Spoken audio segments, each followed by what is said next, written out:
আমার একটা পরিচয় আছে যে আমি এই জুলাই বিপ্লবের বলি অথবা জুলাই গণ অভ্যুত্থানের বলি এটার একটা শরিক। আমরা সবাই মিলে হাসিনাকে তাড়াইতে বাধ্য করছি। এর মানে এগুলোর ব্যাপারে আমাদের কোনো গ্লানি নাই। কিন্তু মাসুদ ভাইয়ের ক্ষেত্রে যেটা ব্যাপার, মাসুদ ভাই দেখেন, আপনি যখন কথা বলছিলেন আপনাকে তখন মাসুদ ভাই প্রথমে বলেছে একটা যে লীগের পান্ডা ছাড়া আর কেউ এটাকে অস্বীকার করবেন। এর মানে লীগকে তিনি প্রথমবার পান্ডা বললেন। এটা শুনে তো দর্শকরা খুশি হবে। একটু পরে যে কাজটা মাসুদ ভাই করেছেন ওইটাই হলো বাংলাদেশের জন্য সামনে। জনাব হাদি, আপনি কি মাসুদ ভাইয়ের কথা বিশ্লেষণ করবেন? তাহলে আপনি মাসুদ ভাইয়ের কথা বিশ্লেষণ করেন। আমি আপনাকে স্মরণ করাই দেই যে মাসুদ ভাই লীগকে পান্ডাই প্রথমবার বলতেছেন না, দর্শককে খুশি করার জন্য বলতেছেন না, এবং গত 15 বছর ধরে অন্তত পক্ষে 50,000 বার তিনি এইসব কথা বলেছেন।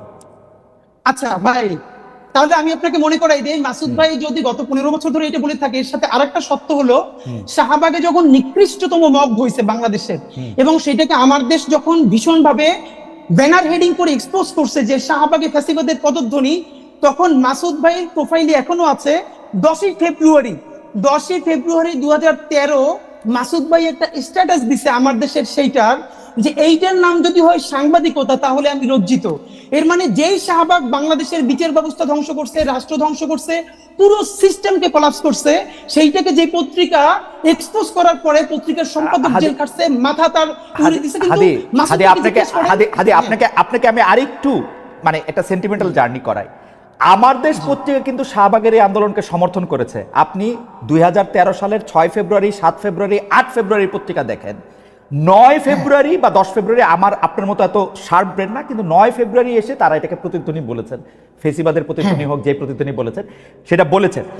এখন ঘটনা হইতেছে যে আমরা সাংবাদিকতা ছাত্র ভাই, আমরা কোনো একটা পত্রিকার রিপোর্টে যখন একটা অবজেক্টিভ জায়গা থেকে যখন একটা সাবজেক্টিভ জায়গা নেওয়া হয়, আমরা আমাদের প্রাইভেট ওয়ালে, মাসুদ ভাই জবাব মাসুদ ভাই দিবেন, মাসুদ ভাই আমার থেকে মানে আমি মাসুদ ভাই একদল করি এরকম ব্যাপারটা না, কিন্তু আমরা যখন কোনো কিছু সাবজেক্টিভ, মানে এটা আমাদের ট্রেনিং ভাই, কোনো কিছু যখন অবজেক্টিভ জিনিসটা যখন সাবজেক্টিভ হইতে দেখি আমরা এটাকে প্রতিবাদ জানাবো। এবং আমরা কিন্তু প্রথম আলোর মন্তব্য প্রতিবেদনেরও প্রতিবাদ জানাতে দেখছি যখন এটা অবজেক্টিভিটির জায়গা থেকে সেটা সাবজেক্টিভিটিতে গেছে। দেখেন খালেদ ভাই, এই আলাপটা হলো পলিটিক্যাল কারেক্টনেসের জায়গা। মাসুদ ভাই তো শুধু সাংবাদিক না, মাসুদ ভাই মূলত যেটা করে এটা অ্যাক্টিভিজমই করে, এটা তো সমস্যা না। পৃথিবীর বহু বড় সাংবাদিকরা প্যারালালি সাংবাদিক এবং অ্যাক্টিভিস্ট, কোনো সমস্যা নাই।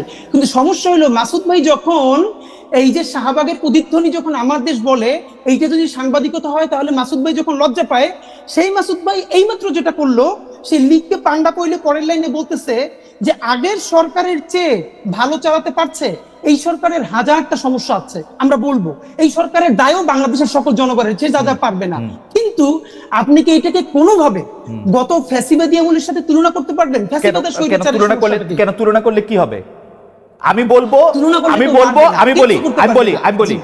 বলবো হাসিনা ফেসিবাদী সরকার ছিল, কিন্তু এই সরকার ফেসিবাদী না, কিন্তু হাসিনার চেয়ে অর্থনৈতিক বা রাজনৈতিকভাবে ভালো চালাইছে কি খারাপ চালাইছে।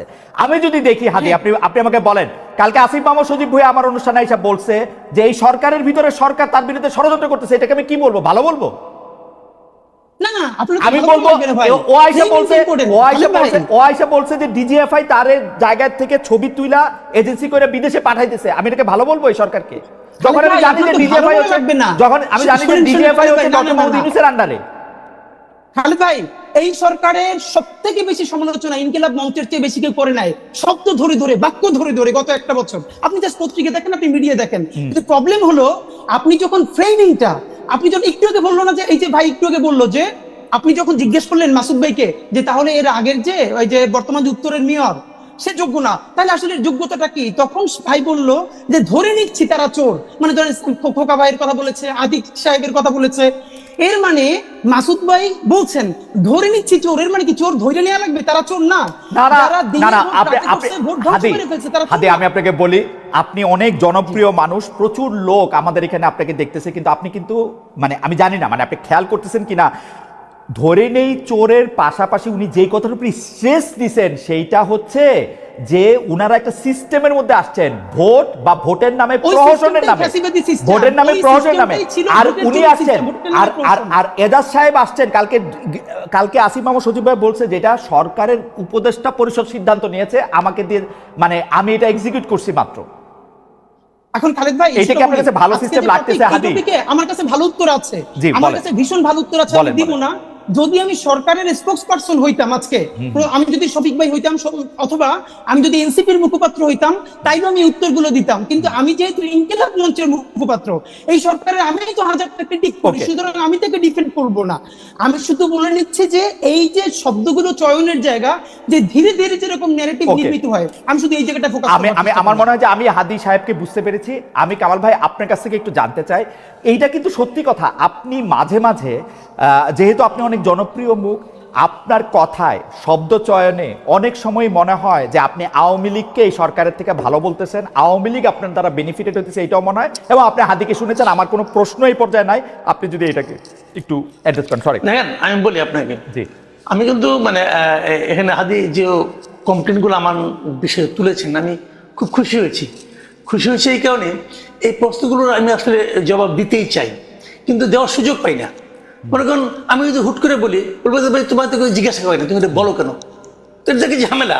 তো প্রশ্নগুলি উত্তর দেওয়া দরকার। আমি একটা একটা করে বলি। প্রথমত বলি, শেষ থেকে বলি, যে এই সরকারের চেয়ে আওয়ামী লীগ সরকার ভালো, এটা আমি কখনো উচ্চারণ করিনি এবং ঘুণাক্ষরে চিন্তাও করি না।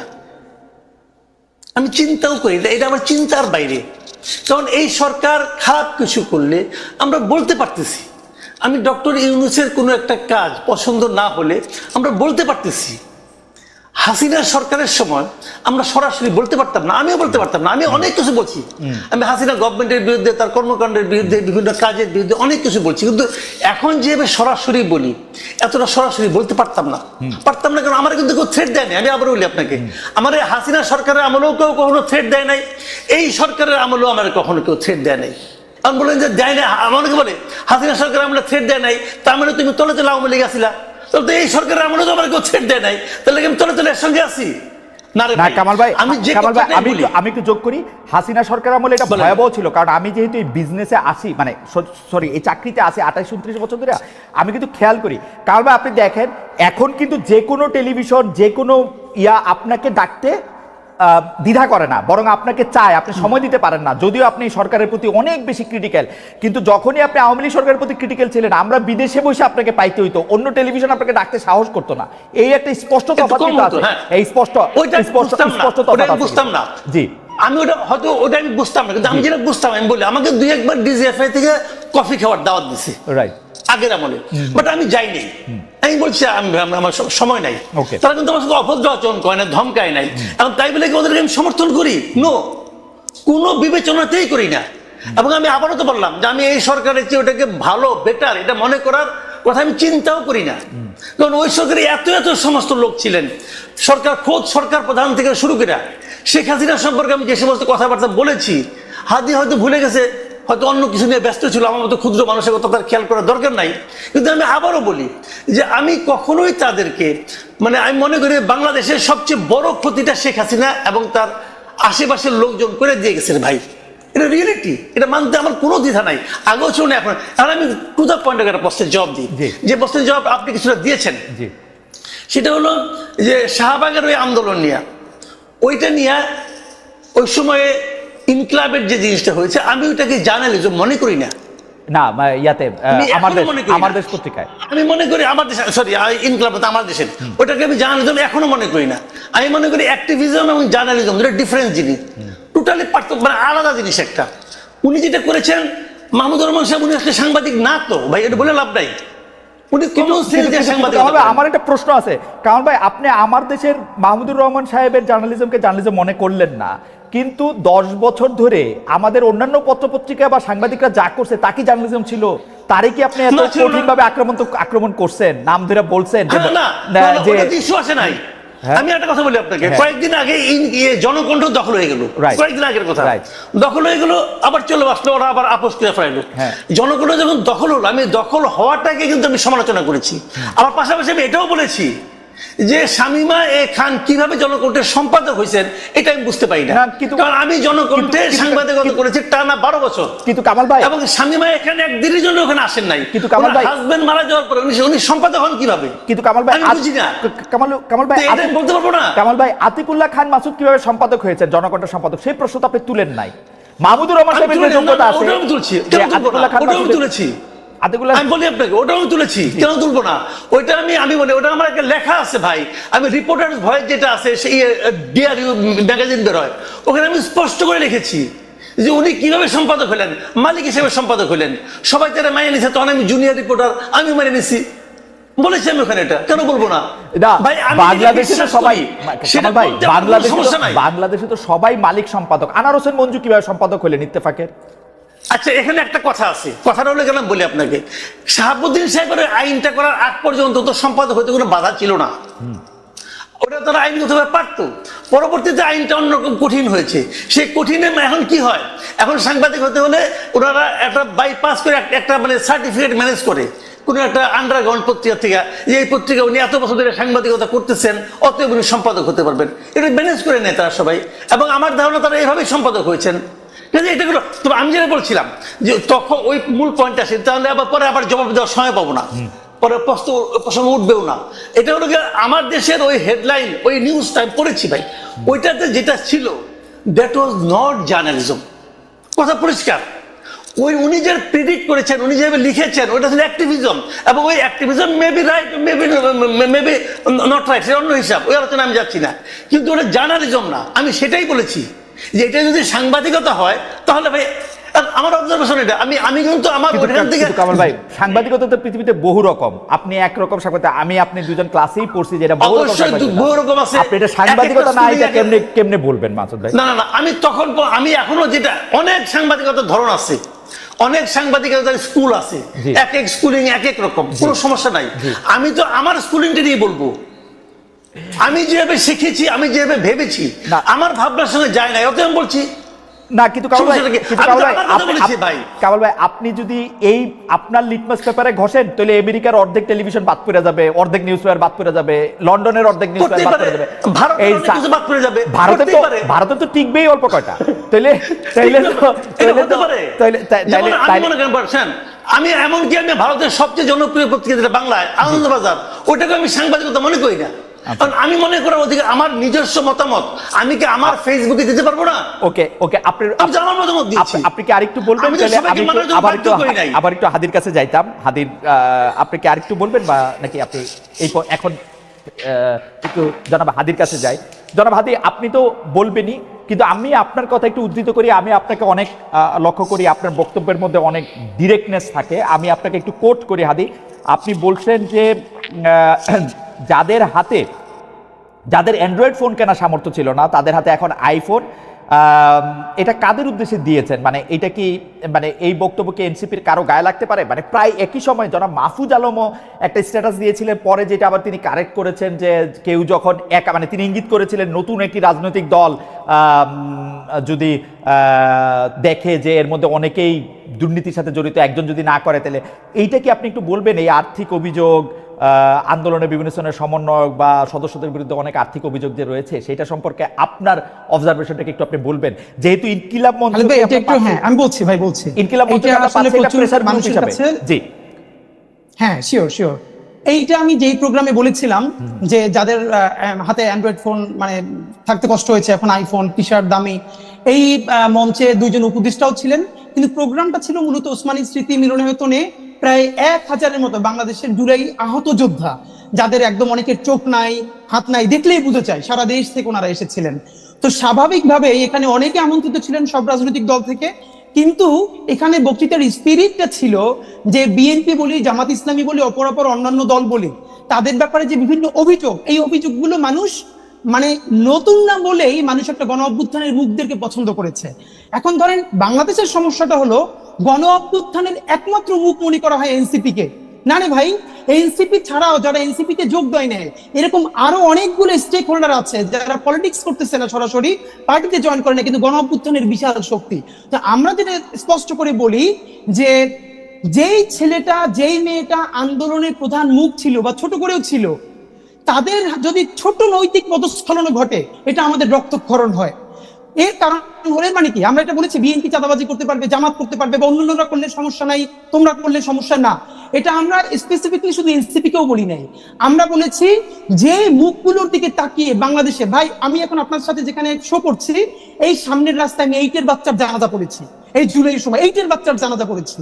তো বাবা মা ভাই বোন মিলে পরিবার নিয়ে যারা রাজপথে নেমেছে বুলেটের সামনে, এই বুকগুলোর জন্য, এই বুকগুলো যদি কোনোভাবে সামান্য নৈতিক পদস্খলন ঘটে, মানুষের হৃদয়ে রক্তক্ষরণ হয়। সুতরাং আমার জুলাইয়ের আহত ভাইদেরকে অ্যাড্রেস করে বলেছি, ইনক্লুডিং মি, আমাকেও বলেছি যে আমরা কোনোভাবে করাপ্টেড হতে পারবো না, তাতে বিএনপি হোক, জামাত ইসলামী হোক, যে যা হোক, ইভেন যদি এনসিপি আপনি করাপ্টেড হতে পারবো না, এটা তো একটা পায়াস উইশ, কিন্তু আপনি তো অলরেডি করাপশনের একটা এলিগেশন দিছেন। কারণ অ্যান্ড্রয়েড ফোনের দাম আমরা গড়ে ধরে দিতে পারি 20-25 হাজার টাকা, আইফোনের দাম হচ্ছে 2-2.5 লাখ টাকা, 1.5 লাখ টাকা এক এক হিসাবে। আপনি তো অলরেডি একটা এলিগেশন দিছেন যে আইফোনের মালিক হয়ে গেছে, এটা আপনি কাদের দিছেন? আচ্ছা, এইটা হলো আমি স্পষ্ট, প্রথমত হলো মিডিয়ার ক্ষেত্রে হলো খালেদ ভাইয়ের কাজ হইলো তিনি এইটার ভিন্ন ইনভেস্টিগেশন করবেন, কিন্তু আমি আমাদের কিছু ছোট ভাইদেরকে দেখি যে যারা নতুন বাইক চালায়, টি শার্টটা দামি, অথবা হাতে একটা, তো আমাকে অনেকে ফোন করে বলছে, ভাই আইফোন কিনলেই তো সবাই নতুন কিনে না, পুরনো কেনা যায়, 30-40 হাজার টাকা পুরনো কেনা যায়। ভালো, আমি জানলাম, কিন্তু ফ্যাক্ট হলো মিডিয়ার কাজ হলো এইটা যে যারা কেউ গণ অভ্যুত্থানের স্পিরিটকে বিক্রি করে দিয়ে যদি কেউ এই আর্থিকভাবে লাভবান হয়, তাদের বিরুদ্ধে মিডিয়া ধরবে, বাংলাদেশের মানুষের জনগণ ধরবে, আমরা যেরকম ধরতেছি, এই স্পিরিটটাই তো আমরা চাই। কিন্তু ভাই আমি আপনাদের একটু রেসপন্স করতে চাই, ভাই যেখানে কয়েকটা কথা বললেন এটা আমি পরে ভুলে যাবো।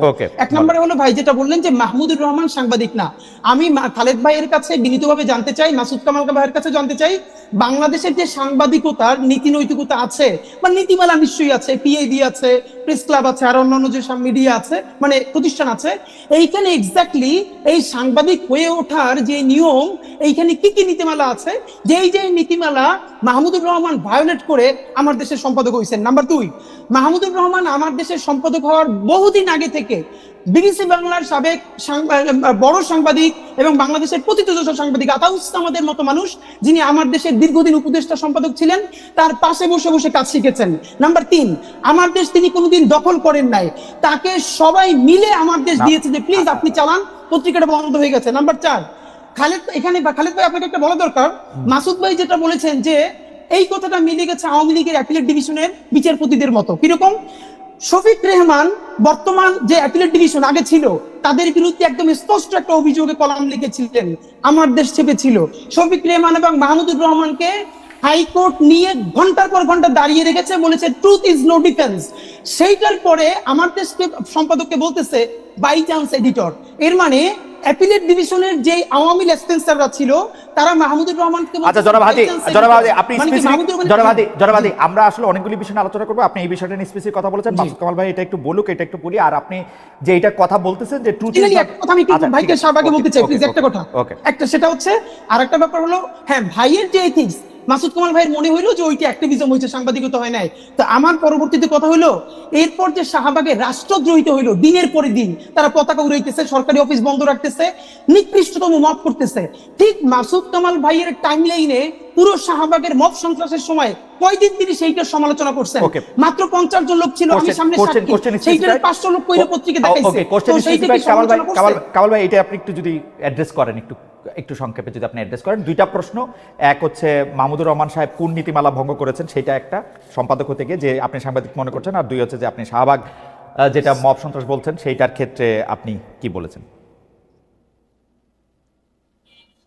মানে বিষয়টা হলো কি, উনি একজন সিনিয়র মানুষ, উনি আগে সরকারের আমলে মানে বিএনপি গভর্নমেন্টের আমলে উপদেষ্টাও ছিলেন, কিন্তু জ্বালানি বিষয়ে উপদেষ্টা ছিলেন।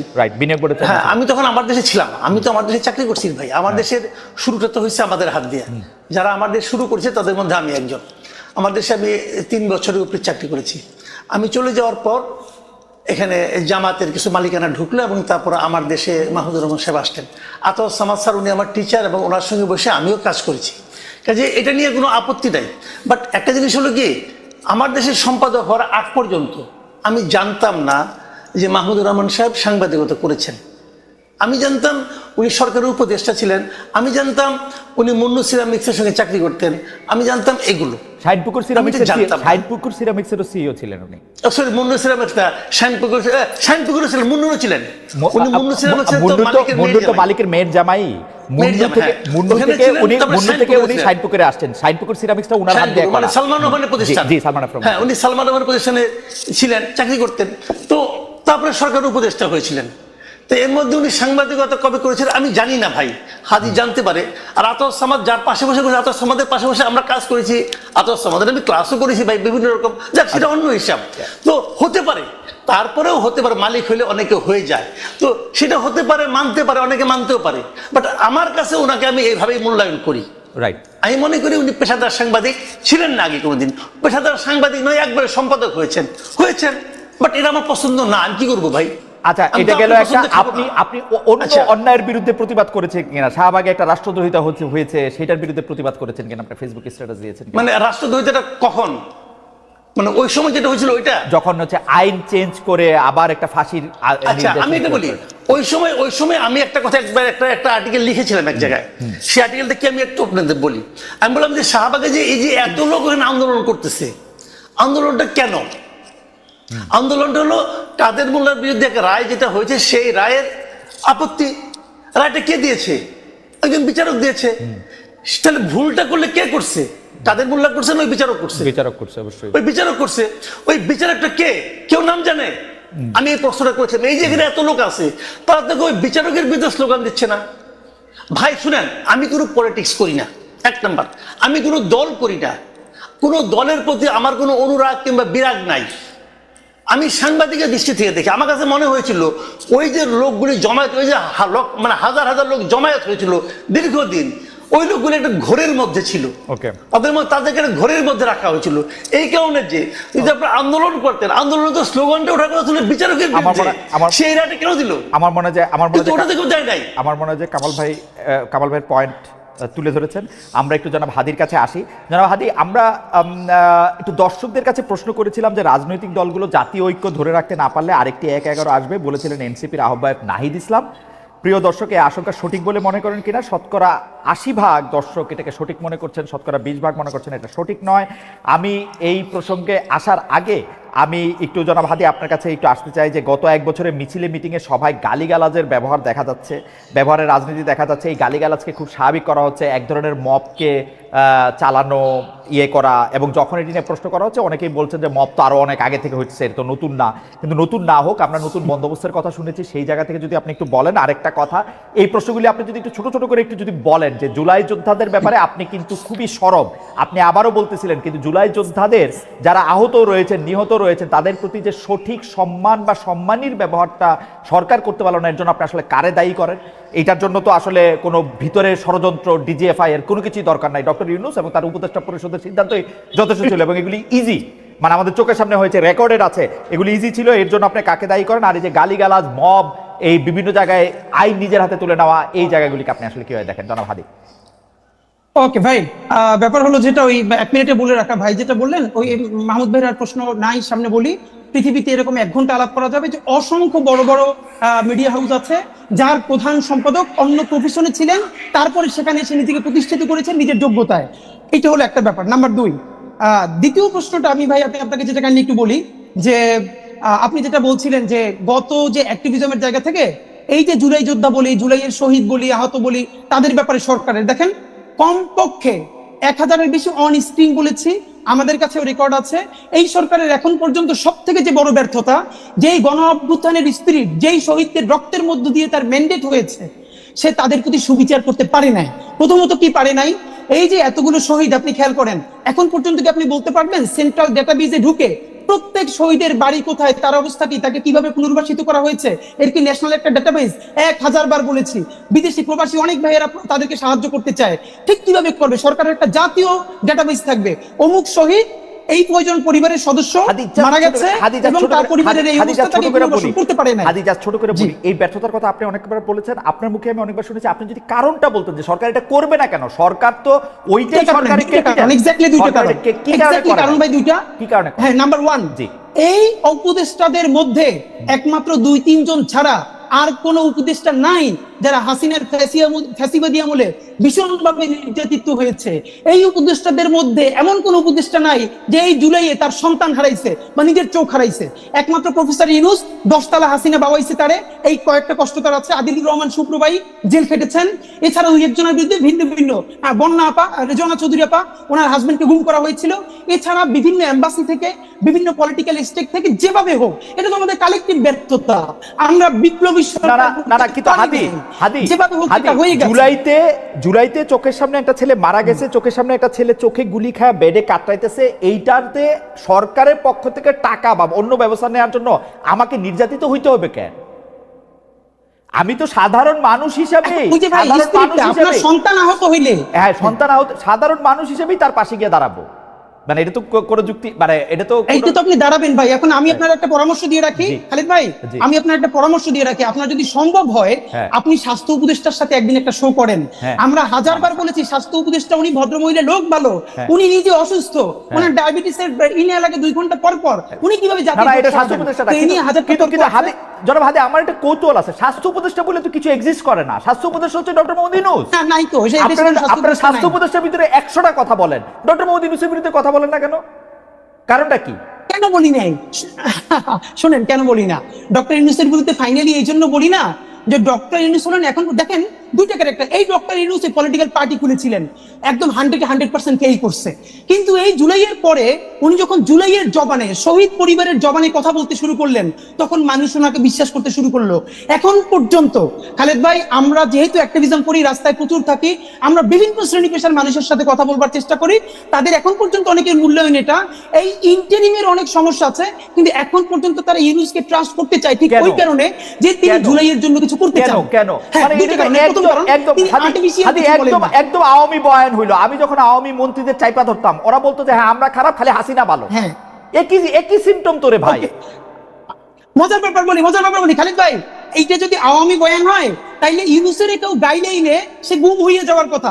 আপনি আর মাসুদ ভাই মিলা একটা মাইক নিয়ে এখন ডক্টর ইউনূস এখানে গাইলেন, দেখেন আপনারা কেউ গুম করে কিনা। না, হাসিনারা বলে আমরা এগুলি বলছি। আমি আমরা বলি হাসিনারা বলে আমরা এগুলি হাসিনা নিয়ে বলছি। আমি আপনার ঘটনাটা বলি। আমি ছোট হোক বড় হোক, আমি বলি ছোট হোক বড় হোক, আমি প্রতিষ্ঠান চালাইছি। আমি যেটা চাবো সেইটাই হবে প্রতিষ্ঠানে। ডক্টর মোহাম্মদ ইউনূস যদি চাইতো জুলাই যোদ্ধারা সবার আগে হচ্ছে সবকিছু জুলাই যোদ্ধাদের ঠিক হবে, ওইটাই হইতো। খালিদ ভাই, এইটা আপনি কোন প্রতিষ্ঠানের কথা বলছেন জানেন? যে প্রতিষ্ঠানটা ফাংশনাল, 17 বছর বয়সে যেই দেশটা ভাঙা হইছে, সেইটা সারতে তো মিনিমাম আপনার কতদিন লাগবে? তো এইখানে কোন প্রতিষ্ঠান এখন আমাদের সমস্যাটা কি জানেন? আমাদের সমস্যা হলো আমরা এই ভোকালে কথা বললে মানুষ মনে করবে আমরা সরকারের পক্ষেই কথা বলতেছি, কিন্তু এই সরকারের পক্ষে না। আপনারা কেন জানি খালি ডক্টর মোহাম্মদ ইউনূস একদম হাসিনা সিম্পটম, খালি হাসিনা ভালো, সবাই খারাপ। আপনি জানেন আমি দায়িত্ব লয়ে করছি প্রধানমন্ত্রী কার্যালয়, সেই সময়কার প্রধানমন্ত্রী কার্যালয় খুশি হইতো মন্ত্রীদের বিরুদ্ধে দুর্নীতি রিপোর্ট হইলে, বিকজ তাদেরকে কন্ট্রোল করা যেত। আমি আপনার দুইটা বলি খালিদ ভাই, আমি আপনার বলি, আপনার মনে আছে কিনা, আপনার মনে করাই দিয়ে আপনি শেখ হাসিনারে প্রশ্ন করতেছিলেন গণভবনের একটা সংবাদ সম্মেলনে। আপনি শুধু বলছিলেন যে মাননীয় প্রধানমন্ত্রী আমরা স্বাধীনভাবে করতে পারবো কিনা, সেই মিডিয়া কাজ করতে পারবে কিনা। তারপর আপনাকে 15 সালে আপনাকে সে যেভাবে উত্তর দিছে, খালেদ মহিউদ্দিনের যা চরিত্র, যেরকম ছাইমেইকে ধরা, আপনি এইটা ইউনূসকে পারবেন, ইউনূসের সবাই না, ইউনূসকে পারা যায় না। আমি বলি হাসিনাকেও পারা যায় না, ইউনূসকেও পারা যায় না। আমি বলি হাসিনাকেও পারা যায় না, ইউনূসকেও পারা যায় না। আমি দায়িত্ব নিয়ে বলি, দাঁড়ান এই প্রশ্নটা আমি বলি প্রধানমন্ত্রী সংবাদ সম্মেলনে ওই প্রশ্ন আমি ওইবারই প্রথমবার করি নাই, টিভি অনেকবার গেছে, তারও আগে আমি করছি। কিন্তু প্রধানমন্ত্রীর প্রশ্নটা করার পরে প্রধানমন্ত্রী যেভাবে আমাকে উত্তর দিছে, সেই সময়কার প্রধানমন্ত্রী, তারপর থেকে আমার কোনো সম্পূরক প্রশ্ন করার উত্তর জায়গা ছিল না। দ্যাট ওয়াজ আ সংবাদ সম্মেলন ফর 30 আদার পিপল। ঠিক আছে, ডক্টর মোহাম্মদ ইউনূস এই সেপ্টেম্বরে, আমার কথা শেষ করতে দেন। এই সেপ্টেম্বরে কিন্তু উনি এখানে আসছে জাতিসংঘের মধ্যে নিয়ে, উনি সবারে দাওয়াত দিছে, আমার ছাড়া। কিন্তু তাই মজার ব্যাপার বলি, এইটা আপনার অবশ্যই পাবলিক, এই যে আজকে আপনি বললেন আমরা জানলাম, আমাদেরকে সরকারের তরফ থেকে এক জায়গা থেকে আমরা প্রশ্ন করছি খালেদ মহিউদ্দিনের মতো ক্যারেক্টার কেন বাংলাদেশে জুলাই গণঅভ্যুত্থানের পরে তাকে কাজে লাগানো হইল না। আমাদেরকে বলা হয়েছে খালেদ মহিউদ্দিন ভাইকে 2 বার সরকার থেকে, একবার বিটিভির দায়িত্ব নিয়ে আরো একটা বড় পদে বলছে, প্লিজ আপনি এই রাষ্ট্রকে গড়ে তুলতে সাহায্য করেন। খালেদ মহিউদ্দিন ভাই রেসপন্স করেন নাই। আমাদের সেক্রেটারিয়াল জব করব না রে ভাই হাদি, আমি কোন সেক্রেটারিয়াল জব, মিনিস্ট্রিয়াল জব আমি করব না। তো আমি বাংলাদেশে সেক্রেটারিয়াল জব, কোন মিনিস্ট্রিয়াল জব করব না। আমি বিটিভির দায়িত্ব নিতে আমাকে অফার করা হয়েছিল, আমি বলি বিটিভির দায়িত্ব নিতে আমাকে অফার করা হয়েছিল। আমি শর্ত দিছিলাম বিটিভির প্রোভাইসও ঠিক করেন, আমি তথ্য উপদেষ্টা বা তথ্যমন্ত্রীকে আমি এটা রিপোর্ট করব না। তারা এটাতে রাজি হয় নাই, তারা বলছে আপনি আইসা আস্তে আস্তে করেন। আমি আস্তে আস্তে করার মধ্যে আমি নাই।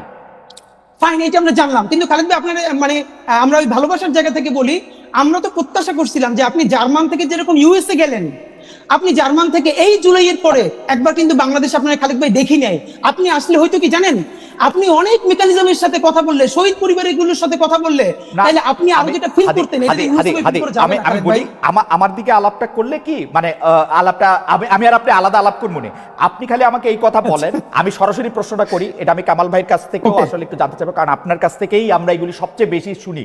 কারণ যারা আগে জুলাই নিয়ে কথা বলছে তাদের অনেকেই ছাড়ান দিছে, রিটায়ার্ড করছে। আপনি রিটায়ার্ড করেন নাই, আপনি মাঠে আছেন, আপনি কথা বলতেছেন।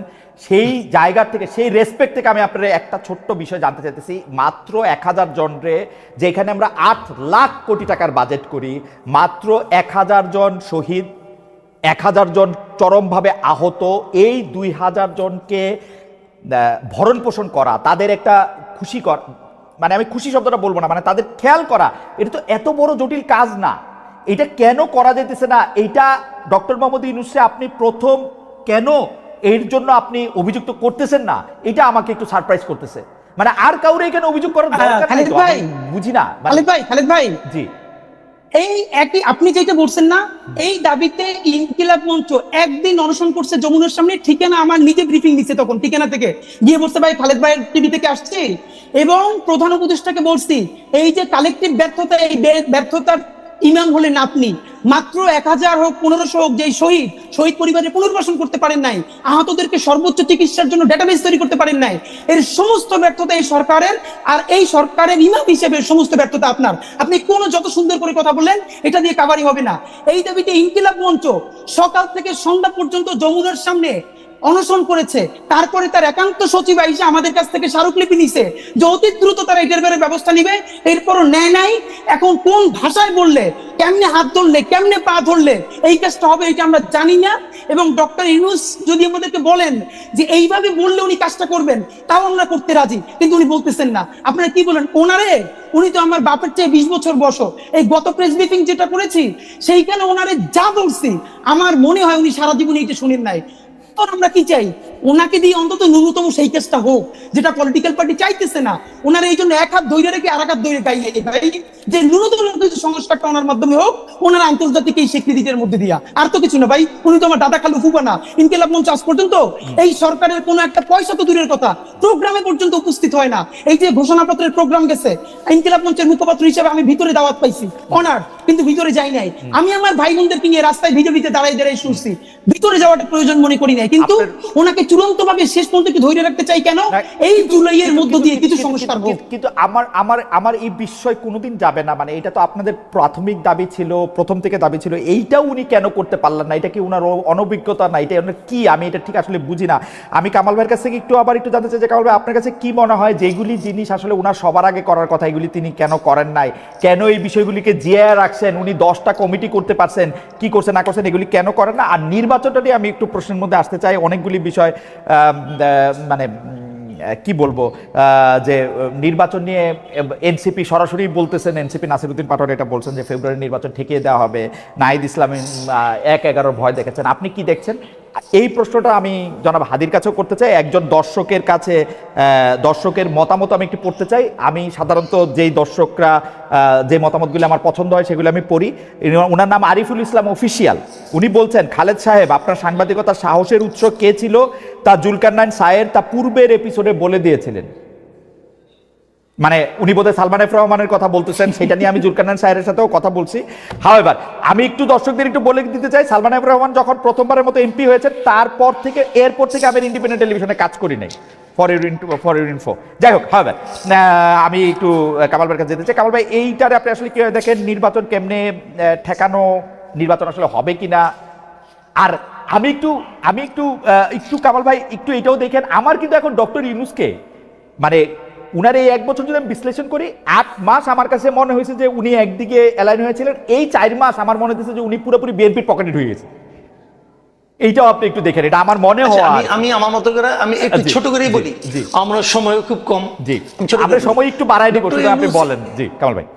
আচ্ছা, এই যে ডক্টর ইউনূসের যে কথাগুলো হাদিও বললেন, যে এই যে তালিকা করা, মৃতদের তালিকা করা, যারা শহীদ হয়েছে তাদের তালিকা করা, আহতদের তালিকা করা, তাদের দায়িত্ব নয়, এই বিষয়গুলো করা যে কোনো সরকারের পক্ষে 2 মাসের কাজ ভাই, জাস্ট 2 মাসের কাজ। কারণ সরকারের তো হাত সব জায়গায় আছে। সরকারের সংস্থা একদম গ্রাম পর্যায়ে পর্যন্ত আমাদের দেশে আছে। এটা সংগ্রহ করা, চেক করা, রিচেক করা, এটা কোনো ব্যাপার না। তাহলে তো ওনারা করলেন না কেন? করলেন না দুটো কারণে আমি বলি আপনাকে। প্রথম কারণ হলো, আমি শুরুর থেকেই বলছি, এটা একটা নন সিরিয়াস টাইপের গভর্নমেন্ট। একটা সরকারের যে দায়িত্বটা থাকে, যখন একটা পলিটিক্যাল গভর্নমেন্ট থাকে না, তাদের জনগণের কাছে অনেকগুলো কমিটমেন্ট থাকে। এদের কোনো কমিটমেন্ট নাই, এটা এক নম্বর। যদি কোনো বিপ্লবী সরকার হয়, তারও একটা কিন্তু কমিটমেন্ট থাকে, এটা তার বিবেকের কাছে একটা কমিটমেন্ট থাকে যে আমাকে এই লোকগুলো নিজের জীবন দেয়া আমাকে এখানে বসাইছে, অতএব এই কাজগুলো আমার করার দায়িত্ব। এই ধরনের কোনো কমিটমেন্ট এদের নাই। আমি হাদিকে বলি, যেমন হাদির কথা বলি, হাদি তো রাজপথের অকুতোভয় সৈনিক ছিলেন। তখন মনে করেন হাদি তখন আন্দোলন করতেছে, আপনি হাদিকে যাই নিয়ে 3 তারিখে যে বলেন হাদি আন্দোলন ঠিকঠাক মতো করো, যদি তুমি জিততে পারো তাহলে কিন্তু আমি নূরজাহান বেগমকে স্বাস্থ্য উপদেষ্টা বানাবো। হাদি কি করতো ভাই? হাদি করতো, হাদির রিয়াকশনটা কি হতো আপনি বলেন? তো এখন এই তো হয়েছে, ও আন্দোলনে বিজয়ী হয়েছে, নূরজাহান বেগমকে উপদেষ্টা বানাইছেন। কে বানাইছে? ডক্টর ইউনূস বানাইছে। কেন বানাইছে? দেশের স্বাস্থ্য ব্যবস্থা উন্নত করার জন্য বানাইছে, নাকি এই ভদ্র মহিলাকে উনি এত বছর ধরে চিনে, ঠিক আছে বয়স্ক হয়ে গেছে, গৃহবধূ ঘরে থাকে, এখন নাতি নাতি নিয়ে থাকে, তার সঙ্গে পরিচয় আছে, আইনে বসাই দিছে? এটা কি একটা সরকার প্রধানের দায়িত্ব? এটা কি একটা সরকার প্রধানের কাজ হতে পারে? পারে না। দেখেন একটা ছোট করে একটু জিনিস জানবো, ডক্টর ইউনূস যেহেতু কাউকেই চিনে না, নানা জায়গা থেকে নানা উপদেষ্টা হচ্ছে, উনার তো একটা নিজের লোক দরকার, যে উপদেষ্টা পরিষদে কে কি বলে আমার কাছে এসে একটু বলবা। সকল ধরনের সিইওরা তো এরকম করে একটা লোক লাগায় রাখে, ওই বোর্ড মিটিং এ কে কি বলে, ওরকম সমস্যাটার কথা আমি বলি। এটা লাগবে না? উনি কিন্তু চেষ্টা করেন তা না, উনি আসলে বাংলাদেশের মানুষকে চিনে না। This is the tragedy. উনি এই দেশের মানুষকে চেনে না, উনি এই দেশের মানুষের ক্যারেক্টার বুঝে না। এই দেশের মানুষ কত দ্রুত ভালোবাসতে পারে, কত বিপুল পরিমাণ ভালোবাসতে পারে এবং কত দ্রুত ত্যাগ করতে পারে, এই জিনিসটা ওনার জানা নাই। উনি আপনি হিসাব করে দেখেন না ভাই, পূর্ববর্তী 30 বছর 40 বছর উনি দেশে থাকছে কয়েছেন, বাইরে থাকছে কয়দিন, দেশের সাংবাদিকদের ইন্টারভিউ দিচ্ছে কয়দিন, বাইরের সাংবাদিকদের ইন্টারভিউ দিচ্ছে কয়দিন। দেখেন না ভাই, দেখলেই তো হয়। যে ওই প্রসঙ্গে আমি যাচ্ছি না, আমি মূল পয়েন্টে আসি। ওনার সমালোচনা করে আমার কোনো লাভ নাই, যা পাইছি তাই তো পাইছি। আমার কথাটা হলো কি, যে আপনার এই যে তালিকাটা দেখেন, এটা ছিল সবচেয়ে ফরজ কাজ। এটা নিয়ে কিন্তু ছাত্ররা বলছে, এদের চিকিৎসা নিয়ে ছাত্ররা বলছে। এবং অগাস্ট মাসের, আমার যতদূর মনে পড়ে, অগাস্টের 16 কি 17 তারিখের দিকে আমি একটা টক শোতে ছিলাম, সেখানে হাসনাত আব্দুল্লাহ ছিল। ও স্টেট বলছে এদের চিকিৎসা হচ্ছে না কেন, সে স্বাস্থ্য উপদেষ্টাকে দায়ী করছে। ওরা কিন্তু বলেছে, এই স্টুডেন্টরা সবাই বলতেছে, উনি পাত্তা দিচ্ছে না। স্টুডেন্টদের হয়েছে কি বিপদটা কোথায়? এদের বিপদটা হয়েছে তারা সরাসরি স্টুডেন্ট এই বিষয়ে কিছু বলতে পারতেছে না, কারণ এরা কেউ আনছে, বলতে পারছে না। তো কিন্তু কাজটা তো হচ্ছে না। এই যাবৎকালে শহীদদের তালিকা নিয়ে আমি বলি আপনাকে, আমি আগে বলছি আমি কিন্তু কোনো দল করি না, শহীদদের তালিকা নিয়ে সবচেয়ে বড় কাজটা কে করছে জানেন? জামাতে ইসলামী করছে। জামাতে ইসলামীকে তালিকা করছে, এবং সেই তালিকাতে সেই ওরা 10টা খণ্ডের বই করছে, 10 খণ্ডের বই। সেখানে তারা দেখাইছে যে কে মারা গেছে, কবে মারা গেছে, তার আইডি কার্ড সহ, তার ফ্যামিলির বিবরণ সহ, ফ্যামিলিতে কে কে আছে না আছে ডিটেইল আছে। এই কাজটা জামাত করছে, আর কেউ করে নাই। তো জামাত একটা পলিটিক্যাল পার্টি যদি করতে পারে, গভর্নমেন্ট পারলো না কেন? জামাত চেয়েছে তাই করেছে, সরকার চায় নাই তাই করে নাই। ওকে, দিস ইজ দ্য পয়েন্ট, আর কিছু না। আমি তো দায়িত্ব নিয়ে বলছি, এই সরকারের উপদেষ্টা পরিষদে যত লোক আছে, এর মধ্যে 80% লোকের এই আন্দোলনের সঙ্গে, এই গণ অভ্যুত্থানের সঙ্গে শারীরিক, মানসিক, আর্থিক, বুদ্ধিভিত্তিক কোন ধরনের সংশ্লিষ্টতা ছিল না। তারা শুধু তাদেরকে ব্যবহারই করছে। এবং আমার কাছে মনে হয় অনেকটা এনজিও সিস্টেমের মতো, এনজিওর কাজ হচ্ছে প্রবলেম জিয়ায় রাখা, তারা এরকম একটা কিছু করতে চাইছে বলেও আমার কাছে মনে হচ্ছে এনজিওর মতো। কিন্তু আপনার কাছে আমি একটু দর্শকের একটা মন্তব্য আপনার উদ্দেশ্যে, এটা একটু আমি করে রেখে একটু জনাব হাদির কাছে যাই। জনাব আল মামুন তিনি বলছেন, কামাল সাহেবকে জিজ্ঞেস করেন, তিনি ওই দিন বললেন যে যারা ডিবি অফিসের ভাত খেয়ে আন্দোলন প্রত্যাহার করে তারা এখন বড় নেতা, এটার ব্যাখ্যা দিলে ভালো হয়। আমরা আসছি কামাল ভাই আপনার কাছে। আমি একটু জনাব হাদি আপনার কাছে একটু প্রশ্ন করে, যে আপনি প্রায় দাবি করছেন যে গণহত্যার বিচারের আগে কোনো নির্বাচন না, বিচার দ্রুত করার দাবিও তুলছেন, কিন্তু বিচারের ক্ষেত্রে তো টেকনিক্যালি সরকারের হাত থাকার কথা না। মানে আমরা তো ওই রকম ভাবে শেখ হাসিনা সরকারের মতো ট্রাইব্যুনালের নিয়ন্ত্রণ করবো, ওরকম বিচার আমরা চাই না। বিচার প্রক্রিয়াকে আইন কানুন মেনে এগোতে হবে। তো সেই ক্ষেত্রে আপনারা বিচারের কতটুকু অগ্রগতি চান, বা সরকার বিচারটাকে কিভাবে তাড়াতাড়ি করবে সেইটা যদি আপনি বলেন, বা নির্বাচন কমিশন কিভাবে করবে? ওকে খালিদ ভাই, এখানে আমরা যেটা খুবই স্পেসিফিকলি বলেছি, যেহেতু এখন দেশ ভোটের ট্রেনে উঠে গেছে, এখানে আমরা খুবই ফাইনালি একদম বলেছি যে বিচার তো একটা লম্বা প্রক্রিয়া।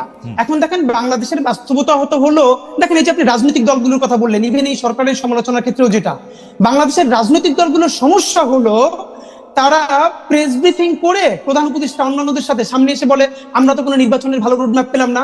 কিন্তু যারা যখন প্রধান উপদেষ্টা বা অন্যান্য উপদেষ্টাদের সাথে বসে, তখন একদল বলে আমার পেট্রো বাংলা লাগবে, আরেক দল বলে আমার অমুক ইউনিভার্সিটির ভিসি লাগবে, আরেক দল বলে আমার স্থানীয় সরকারের সচিব লাগবে। এই ভাগবটোয়ারা পরে যখন তার মন মতো হয় না, তখন বাইরে গিয়ে প্রেসার দেয়। মুশকিল হলো তারা এই সরকারকে সামনে রাখা তারা সবাই নিজের মতো আকার গুছাই নিতেছে, কিন্তু ফেল করলে সরকার লাভ হইলো, বিএনপির লাভ হইলো, জামাতের লাভ হইলো, এনসিপির, কিন্তু ফেল করলে কে সরকার করবে। নাম্বার 2, গত 4 বছরে খালেদ ভাই আপনি একটা খুবই জিনিস ভালো করে নোটিস করছেন, যে গত 4 মাস ধরে আপনি দেখবেন যে ইউনূস সাহেবের সেই স্পিরিট, সেই ভোকাল নাই।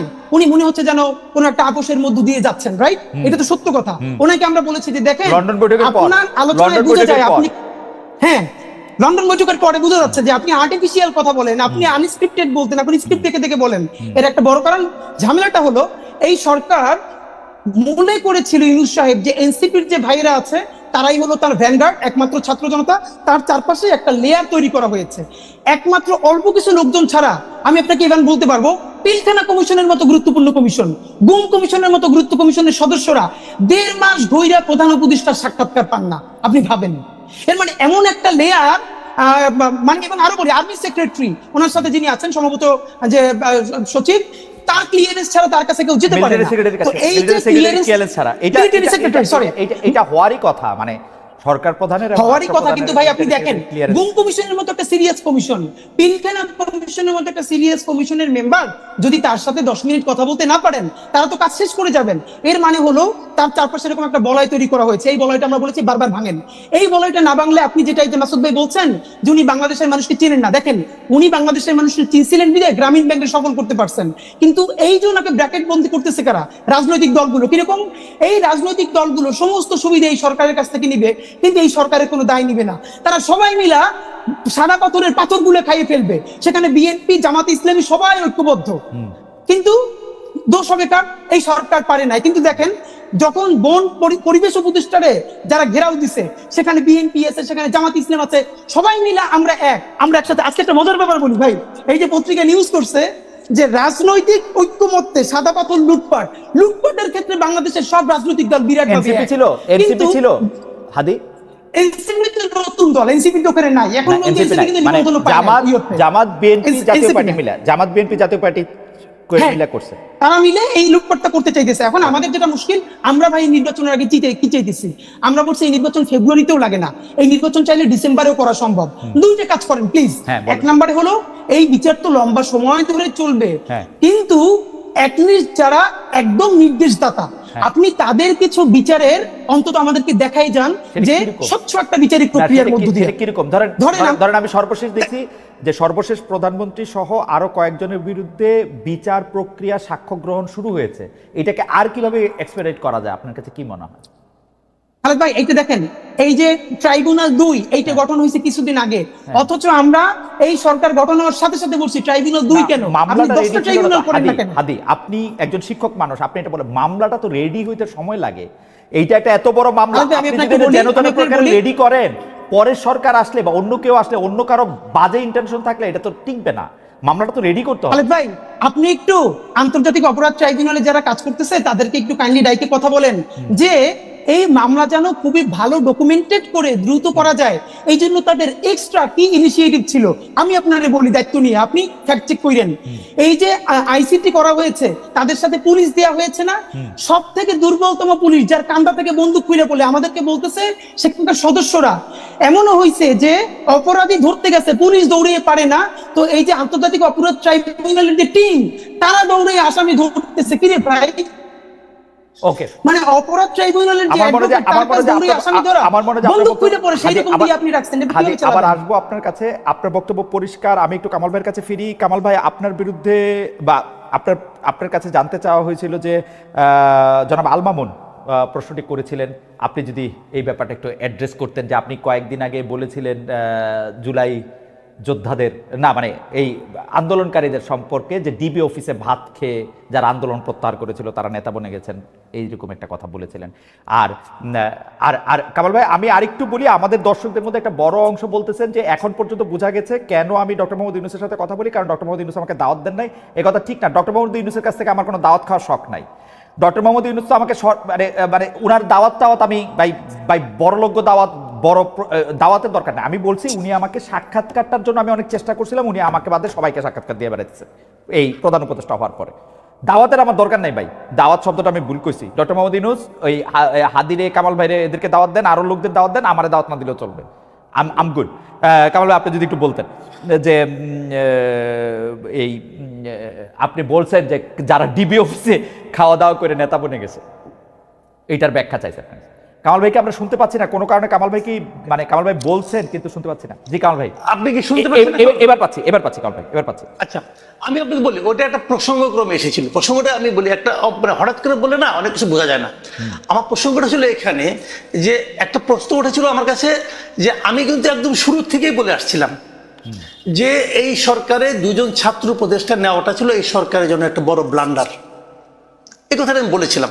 কেন বলেছিলাম সেটা ব্যাখ্যা করতে যাই বলেছিলাম যে এই ছাত্রদের কিন্তু যাদেরকে নিয়েছিলেন তাদের প্রজ্ঞা, তাদের মেধা, তাদের যোগ্যতা নিয়ে কিন্তু আমি কোনো প্রশ্ন করি নাই এই কারণে তাদের তো আমি টেস্ট করি নাই। কিভাবে আমি বলবো এটা, কাজে ওইটা আমি বলি নাই। আমি বলেছিলাম ওদেরকে নেওয়ার মাধ্যমে পুরো দেশের যে ঐক্যবদ্ধ ছাত্র যারা ছিল, ছাত্র শক্তি যারা, যুব শক্তি, সেই শক্তিটাকে ভেঙে দেওয়া হয়েছিল।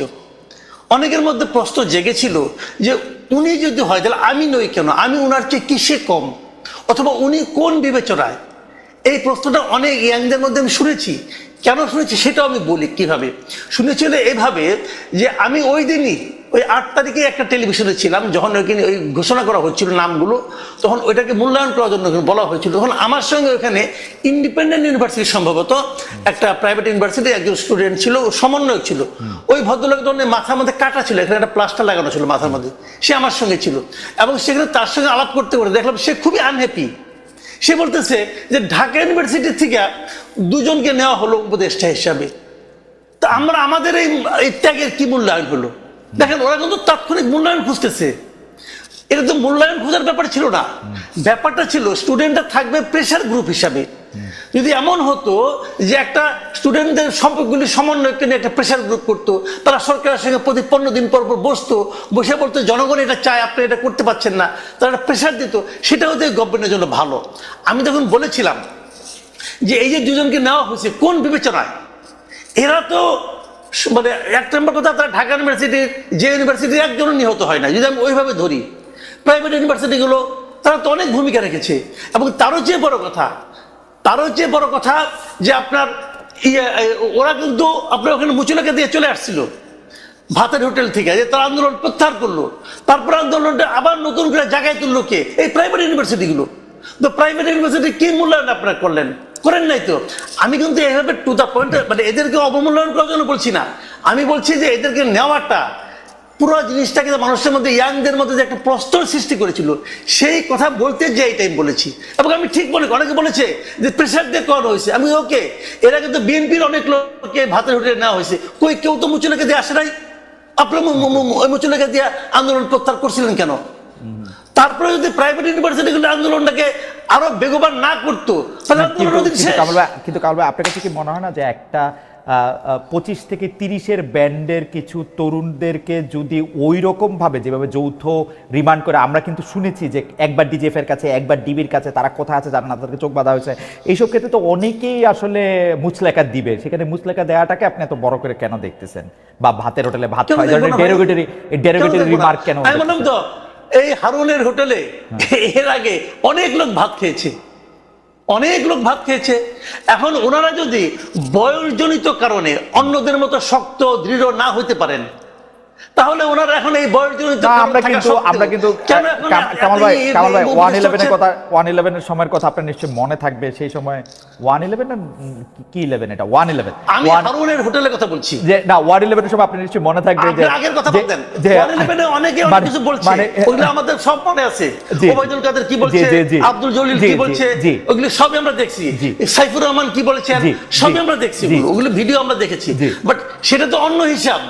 কিন্তু এখানে তো এবং ওখানে কেউ কিন্তু মুচলেখা দিয়ে আসে নাই, এখানে তো তারা আন্দোলন প্রত্যাহার ঘোষণা দিয়েছে। আচ্ছা ঠিক আছে, আমরা একটু জনাব হাদির কাছে আসি এই বিষয়ে। জনাব হাদির কাছে যাওয়ার আগে আমি দুই একটা বিষয় একটু, আমাদের অনেক দর্শক আজকে এঙ্গেজ হয়েছেন। কামাল ভাই আপনার অনুমতি নিয়ে একটু বেশি সময় যদি আমাদের সঙ্গে থাকেন, হাদি আপনি যদি একটু বেশি সময় থাকেন, কারণ অনেক দর্শক আমাদের সঙ্গে আছে, একটু যদি থাকেন। একজন প্রশ্ন করেছেন জুলাই আন্দোলনে খালেদ মহিউদ্দিন আপনার অবদান কি? আমার কোনো অবদান নাই জুলাই আন্দোলনে, আমি সাংবাদিক মানুষ, আন্দোলনে অবদান আমার নাই। 2 নাম্বার হচ্ছে যে তারেক সাহেবের ইন্টারভিউ কেন নেন নাই? তারেক সাহেবের ইন্টারভিউ নিতে গত 5 বছর ধরে আমি ক্রমাগত চেষ্টা করে যাচ্ছি, তারেক সাহেব আমাকে ইন্টারভিউ দিচ্ছে না। শেখ হাসিনার ইন্টারভিউ নেওয়ার জন্য আমি গত 8-9 বছর অনেকবার চেষ্টা করেছি। একবার ডয়েচে ভেলে থেকে বিশেষ অ্যাসাইনমেন্টে উনি জেনেভায় এসেছিলেন, জেনেভায় তার হোটেলের নিচে দাঁড়িয়েছিলাম, উনি পুলিশ দিয়ে আমাকে, মানে সুইস পুলিশ দিয়ে আমাকে সেই জায়গা ত্যাগ করতে বাধ্য করেছেন। এমনকি সজীব ওয়াজেদ জয়, আমি ডয়েচে ভেলেতে থাকা অবস্থায় আমার আরেক কলিগকে ইন্টারভিউ দিয়েছেন, আমাকে ইন্টারভিউ দেন নাই। ডক্টর মোহাম্মদ ইউনূস যতদিন আসলে সরকারের প্রধানের ক্ষমতায় ছিলেন না, তখন আমাকে ইন্টারভিউ দিয়েছেন, প্রথম ইন্টারভিউটা, এখন দেন নাই। সেটাই হচ্ছে কথা। আমি জনাব হাদি আপনার কাছে আসি। জনাব হাদি, যেই নির্বাচন কখন হবে সেই প্রসঙ্গের মধ্যে থেকে, এবং জনাব মাসুদ কামাল ভাই এনসিপির কথাও একটু বলতেছিলেন যে যারা নেতা হয়েছেন সেখানে, আমাদের অনেকে আপনাকে এই প্রশ্ন করেছেন, আমাদের গবেষক দলে একটি আপনাকে প্রশ্ন করেছেন যে 5 আগস্ট ডক্টর ইউনূস জুলাই ঘোষণাপত্র পাওয়ার পরে এনসিপি বা বাংলাদেশ গণতান্ত্রিক ছাত্র সংসদ এবং এমনকি আপনাদের মধ্যে এক ধরনের মনোমালিন্য, ঘরের মধ্যে মশারি কেউ কেউ বলতেছেন, দলের মধ্যে দল, আপনারা আলাদা হচ্ছেন নাকি আপনারা এক হচ্ছেন, সেরকম অনেক কথা বলছেন। আপনি ব্যাপারটাকে আসলে কিভাবে দেখেন? প্রশ্নের মধ্যে আরো প্রশ্ন করেছেন, শুধু আপনাকে দর্শকরা এই প্রশ্নটাও করেছেন যে আপনি এনসিপিতে যান নাই কেন? আপনি নাগরিক কমিটিতে থাকলেন, এনসিপি যখন হইলো তখন আপনি গেলেন না কেন? আচ্ছা, এটা আমি বলতেছি, এটা আমি ফেসবুকে অনেক আগে ক্লিয়ার করছি, তারপর আমি আপনাকে একটু বলি। যেহেতু প্রশ্নটা আসে না, আমি ভাবছি আপনি হয়তো প্রশ্নটা পড়বেন, আমি একটু আপনার মাধ্যমে মাসুদ ভাইকে একটু কাইন্ডলি প্রশ্ন করে রাখতে চাই। আমি পুরোটা দেখি নাই, বাট যেহেতু ইউটিউবে প্রচুর ছড়াচ্ছে, থাম্বনেল দেখে দেখেছি যে মাসুদ ভাই বলেছেন যে আসলে আওয়ামী লীগ ছাড়া এই নির্বাচন ইনক্লুসিভ হবে না। এটা আমার সর্বশেষ প্রশ্ন কামাল ভাইয়ের জন্য, এটা সর্বশেষ প্রশ্ন। কামাল ভাই এটা মনে করেন কিনা? ঠিক আছে, ঠিক আছে, এটা আমার অবশ্যই প্রশ্ন যে কামাল ভাই এটা মনে করেন কিনা। জি রাইট, আপনি যদি আপনি বলেন। নাম্বার 2 হলো এইখানে ভাই কয়েকটা ব্যাপার, যে মুচলেকা দেওয়ার যে কথাটা বললেন না মাসুদ কামাল ভাই, যে ওরা কেন মুচলেকা দিল। একটা ব্যাপার হলো, দেখেন এই গণ অভ্যুত্থানের পরে আমাদের সাথে যারা উপদেষ্টা হয়েছে, বিভিন্ন আন্দোলন করছে, এদের ব্যাপারে যখন যেটা দেখেছি আমরা সমালোচনা করেছি। কিন্তু একটা ব্যাপার দেখেন খালেদ ভাই, আমারে আজকে আপনারা যত বিপ্লবী মুভি দেখেন, যাই দেখেন, আমি নাহিদের 1000টা সমালোচনা করছি, নাহিদের করছি, অন্যদের করতেই থাকবো। কিন্তু এরপর আমি যেটুকুনি অ্যাড্রেস করব, যদি এই ফ্যাসিবাদের পতন না হইতো, তাইলে যদি প্রথম কারো ফাঁসি হইতো, সেই ফাঁসিটা নাহিদের হইতো, আমার ওয়াকার সাহেবের হইতো, ওয়াকার সাহেবের হয়তো সেটা কি ওয়াকার সাহেবের আগে হইতো না নাহিদ সাহেবের আগে হইতো? এটা নিয়ে আমার ডাউট আছে, কারণ আমার কাছে মনে হয় যে শেখ হাসিনার পুরা দায়টা ওয়াকার সাহেবের দেয়। উনি মনে করেন না নাহিদ সাহেব এত বড় বিপ্লবী, উনি মনে করে ওয়াকার সাহেব বেঈমান করছে। আপনি বয়ানটা দেখেন কিন্তু। আচ্ছা ওকে, সেটা যেটাই হোক, কিন্তু সিভিলিয়ানদের মধ্যে, কারণ নাহিদ যেদিন 3 দফা মানে 1 দফায় ঘোষণা করেছে, সেদিন কিন্তু তার মৃত্যুর পরোয়ানা মানে সে স্বাক্ষর করেছে। এখন এখানে ব্যাপার মুচলেকা দেওয়ার ব্যাপারটা মাসুদ ভাই কেন রিলেট করতে পারবে না, আমি আপনাকে বলি। এর কারণ হলো, মাসুদ ভাই এর উত্তরটা একটু আগে বলছে, আপনাকে বললো না যে ওনাকে আওয়ামী লীগের সময়েও ডিজিএফআই থেকে 2-3 বার চা খাইতে ডাকছে, তো উনি যান নাই, কিন্তু কিছু হয় নাই। এর মানেই হইলো ডিজিএফআই আসলে অত খারাপ না, এই আমরা যারা খারাপ মানুষ ছিলাম এদেরকে ডিজিএফআই আয়নাগর দিয়ে হেদায়েত করে ফেলছে। কিন্তু মাসুদ ভাই ভাবেন, ডিজিএফআই চা খাইতে ডাকতেছে আর মাসুদ ভাই যাইতেছে না, তাও ডিজিএফআই কিছু বলতেছে না।